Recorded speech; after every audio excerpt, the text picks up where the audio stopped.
Laura Jays, she's at a voting booth in Virginia for us this morning. Ross Greenwood, our business editor, is also monitoring things in New York. First to you, Laura, in Virginia, usually a pretty safe place for the Democrats, but what are the voters telling you today?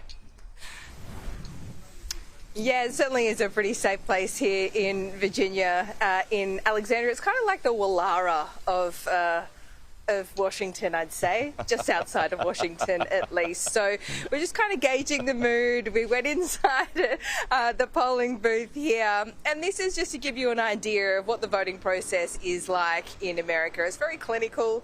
You know, it's pretty dry inside, but look, here you go. This is not long lines here. It's not like it's going to be in some of those swing states, but Kamala Harris certainly feels like, and at least her team feels like, they're coming home with a wet sow. They're talking about patience. They'll be looking at some of those early swing states and whether there is a trend on in some of those southern states. I'll take you through that in a moment. This was Kamala Harris last night with her celebrity endorsements in Philadelphia, and that is absolutely where she needs to win. Are we ready to win? Oh, it's good to be back in the city of brotherly love, where the foundation of our democracy was forged. And here at these famous steps, a tribute to those who start as the underdog and climb to victory. All the anxiety and the fear you're feeling that because you sense the danger, and you change that with your vote. We are voting for healing over hate.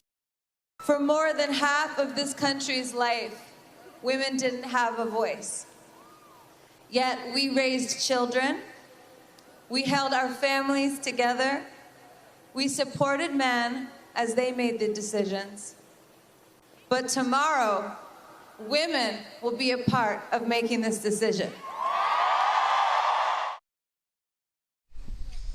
Yeah, so Kamala Harris with her celebrity endorsements yesterday there in Philadelphia on the Rocky Steps. It was quite a moment. That is such a incredible place to be for an historic moment like that. But she didn't take the stage until midnight. So you have to wonder who that was for and whether that kind of last-minute rally and concert actually does get people out and vote. Yes, it's kind of dominating the news cycle today because, as you say, she's voted by postal ballot. We're likely to see her sometime today. But, yeah, you've got to wonder what that concert and who those celebrity endorsements are actually for when most people are asleep when that happened. Yes, there's a lot of TikTokers in the audience and influencers that would have been posting all over social media. And that's the thing to watch as these results come in tonight, whether the young people, young women in particular, have turned out, because this could be the story of the election. Pete, as you know, there are different voting rules to our great frustration across all of these swing states.